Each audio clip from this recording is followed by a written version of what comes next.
What is the most inappropriate thing a teacher has ever done in class? Well, not really a teacher, but my principal. My high school had a strict policy on cell phones. Every morning we were expected to turn them into a basket in the office, and we couldn't get them back until after the afternoon announcements.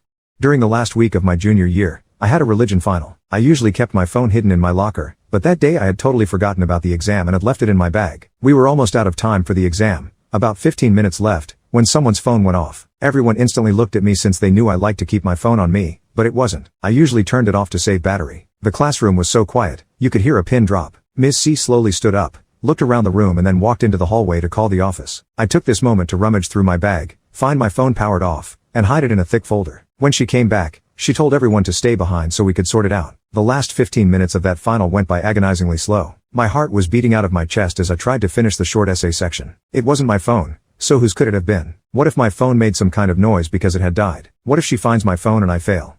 I had never gotten a detention or bad grade because I was that student. All the teachers liked me. When afternoon announcements came on over the loudspeaker, I almost slouched with relief, but then the principal's voice came on and started speaking to us.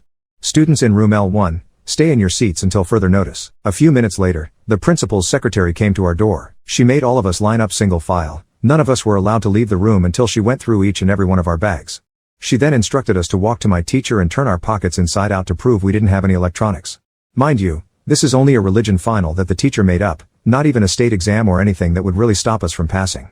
There was another kid in my class named Nick who also carried his phone around a lot, among other forbidden things. He was well known by all the teachers in the school and also the local law enforcement. So me and Nick stood waiting at the back of the line. Was it you? My phone is turned off. Nick, I swear to God if I get penalized for this.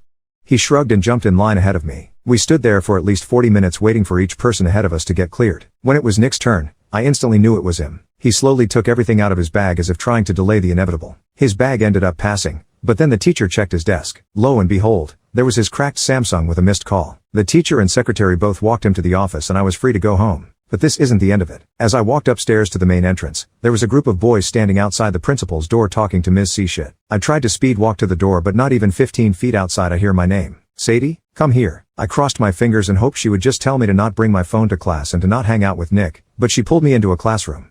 She then proceeded to go through each and every one of my folders until she found my phone. I was mortified. She was invading my privacy. What gives her the right to be able to just go through my stuff like that? My anxiety got the best of me and I finally burst into tears. I'm sorry. I forgot the final was today. I'm sorry. She told me she was giving my phone to the principal and I wouldn't get it back until further notice. Later that afternoon, my mom got a phone call from the principal. I don't know what exactly was exchanged, but I know my mom was on my side. She reassured me that my teacher said she wouldn't penalize my grade but the principal wanted to keep my phone for the whole summer. I was livid, to say the least. My dad was also very angry that my teacher, the secretary and the principal had violated my privacy, and he agreed I couldn't go a whole summer without my phone. I had a job, friends, and most importantly I had bought and maintained the phone with my own money.